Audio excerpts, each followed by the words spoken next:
ஆ. அன்று இரவு கலாவுக்கு தூக்கம் வரவில்லை.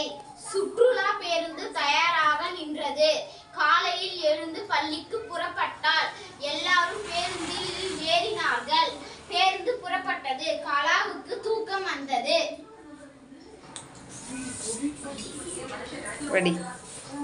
செல்வி பேருந்தில் ஏறினாள். தங்கைக்கு கதை சொன்னாள். வீட்டுக்கு வந்தாள். புத்தகம் படித்து மகிழ்ந்தாள். தங்கை மகிழ்ச்சி அடைந்தாள்.